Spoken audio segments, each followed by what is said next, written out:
જય માતાજી મિત્રો, શ્રાવણ મહિનામાં માં શીતળા માતાની વાર્તા સાંભળવાથી ઘરમાં સુખ સમૃદ્ધિ અને ઐશ્વર્યની પ્રાપ્તિ થાય છે। મિત્રો, શ્રાવણ વદ સાતમના દિવસે આ વ્રત કરવું। આ વ્રત કરનારે સવારે વહેલા ઉઠી ઠંડા પાણીએ નહાવો, આખો દિવસ તાડું ખાવું, ચૂલો સળગાવવો નહીં અને શીતળા માતાની વાર્તા સાંભળવી। એક ઘરમાં બે વહુ હતી। રાંધણનો દાડો આવ્યો। નાની વહુને રાંધવા બેસાડી। નાની વહુ મધરાત સુધી રાંધીને થાકી ગઈ।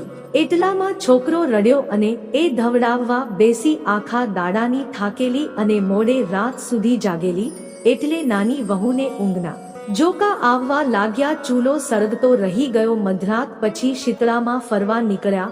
નાની વહુના ઘરમાં આવીને ચૂલામાં આરોટ્યા। શીતળામાં આખા શરીરે દાજી ગયા। એમને શ્રાપ આપ્યો, જેવું મારું શરીર બળ્યું એવું તારું પેટ ભરજો। નાની વહુ વહેલી ઉઠી ચૂલો સળગતો હતો। ઘોડિયામાં જઈને જુએ છે તો છોકરો ભરતું થઈને પડ્યો હતો, આખું શરીર બળેલું। બહુ સમજી જઈ અવશ્ય શીતળામાનો શ્રાપ લાગ્યો। એ તો જોરદાર આંસુએ રડવા લાગી। આ જોઈને જેઠાણીને તો ઘણા દડાની મનની દાજ ઓલાની, પરંતુ સાસુને નાની વહુ પર અપાર હેત હતો। સાસુએ તેને ધીરજ બંધાવતા કહ્યું, આમ રડે શું મળશે? શીતળામા પાસે જા, શીતળામા જ તારા છોકરાને સાજો કરશે। સાસુની વાત સાંભળીને નાની વહુ છોકરો ટોપલામાં લઈને ચાલી નીકળી। રસ્તો ચાલતા ચાલતા આગળ એક તલાવડી આવી। બંનેનું પાણી એકબીજામાં વહી રહ્યું હતું। બંનેઓ તલાવડી ભરેલી, પણ ચકલોએ પાણી બોર તો નહીં। નાની વહુને જોઈને તલાવડી બોલી, બહેન તું ક્યાં જાય છે?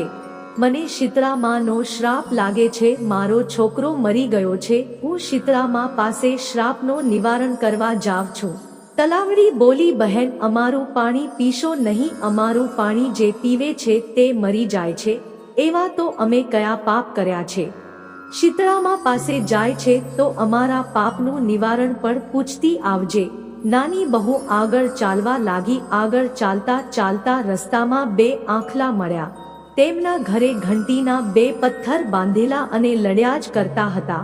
વહુને જોઈને આંખલા કહેવા લાગ્યા, બહેન તમે ક્યાં જાઓ છો?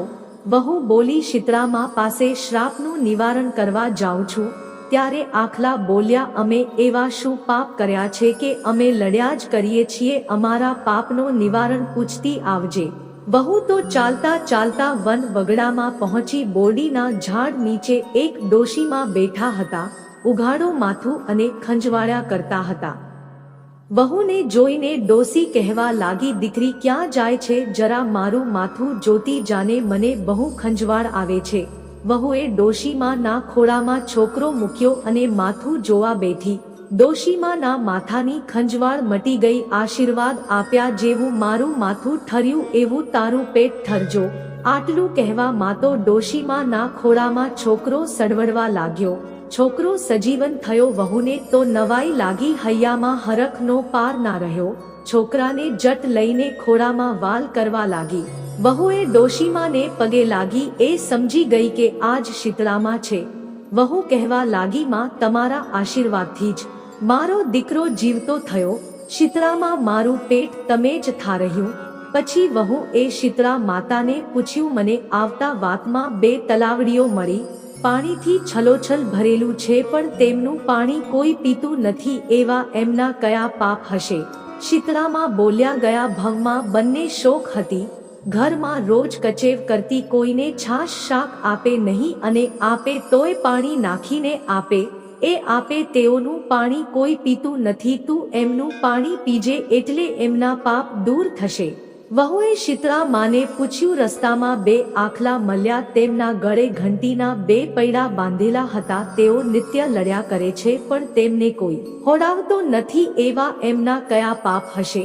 શીતળામા બોલ્યા, ગયે ભવે એ બંને દેરાણી જેઠાણી હતા। કોઈને દડવા ખાંડવા દેતા ન હતા। એ આપે એમના ઘરે ઘંટીના પડ છે। દીકરી તું એ પડ છોડી દેજે, તેમના પાપ ટળી જશે।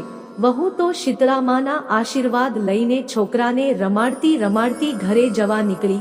જતા જતા રસ્તામાં પેલા આંખલા મળ્યા। તેમને શીતળામાની વાત કરી અને ગળામાંથી બે પડ છોડ્યા। બંને આંખલા લડતા બંધ થયા। આગળ જતા બે તલાવડીઓ આવી. વહુએ શીતળા માની વાત તલાવડીને કરી અને પાણી પીધું. તલાવડી પશુ અને પંખીઓથી ભરાઈ ગઈ. બધા જ તેમનું પાણી પીવા લાગ્યા. વહુ છોકરાને લઈને ઘરે ગઈ. સાસુ છોકરાને જોઈને રાજી થઈ ગયા, પણ જેઠાણીને મનમાં વેર વધ્યું. બીજા વર્ષે રાંધણ છઠ આવી. જેઠાણીને થયું હું પણ એના જેવું જ કરું. એને રાત્રે ચૂલો સળગતો રાખ્યો અને સૂઈ ગઈ. રાત્રે શીતળામાં આવ્યા અને ચૂલામાં આરોટ્યા. એમનું તો આખું શરીર દાજી ગયો. એમને શ્રાપ આપ્યો, જેવું મારું શરીર બળ્યું તેવું તારું પેટ બળજો. બીજા દિવસ જેઠાણી ઘોડિયામાં જુએ છે તો છોકરો મરી ગયેલો હતો. શીતળામાનો શોખ લાગ્યો દેરાણીની પેઠે. એ પણ ચાલી છોકરાને ટોપલામાં મૂકીને શીતળામા પાસે. ચાલતા ચાલતા રસ્તામાં બે તલાવડી આવી. તલાવડીઓ પૂછ્યું, બહેન બહેન ક્યાં જાય છે?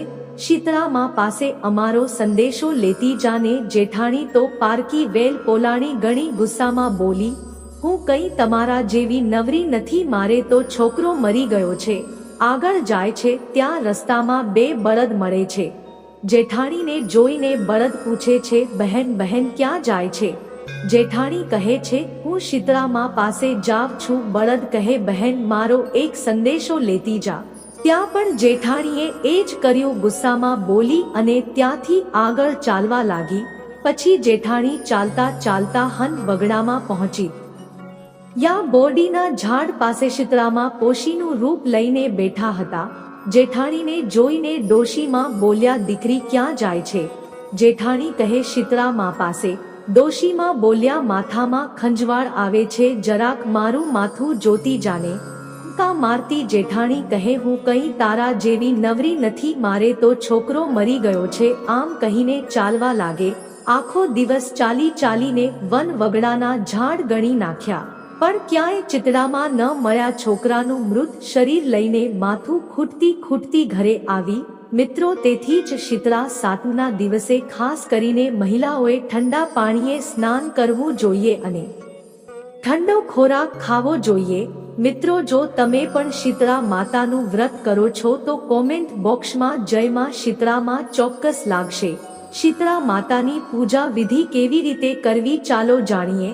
એક સ્વચ્છ ચોકી પર કપડું પાથરીને દેવી શીતળાની મૂર્તિ સ્થાપિત કરો. પૂજા માટે માટીની મૂર્તિ બનાવી શકો છો. તેમની વિધિવિધાનથી પૂજા કરો અને શણગાર અર્પિત કરો. હવે શીતળા માતાને ઠંડા ભોજનનો ભોગ ધરાવો. માતાજીને કુલે તથા શ્રીફળ વધેરી અર્પણ કરવું. માતાજીને આપણા ઘરમાં શીતળતા રાખી ઘરના સભ્યોને કોઈ બીમારી ન થાય એવી પ્રાર્થના કરવી. પછી બીજા દિવસે માટીની બનાવેલી માતાજીની મૂર્તિને પવિત્ર નદીમાં અથવા તળાવમાં વિસર્જન કરવું. બોલો જય શીતળા માતાની જય. મિત્રો, આવી જ ધાર્મિક વાર્તાઓ સાંભળવા માટે હું વોઇસ ગુજરાતીને લાઈક સબસ્ક્રાઇબ કરીને બેલ આઇકન પર પ્રેસ કરજો.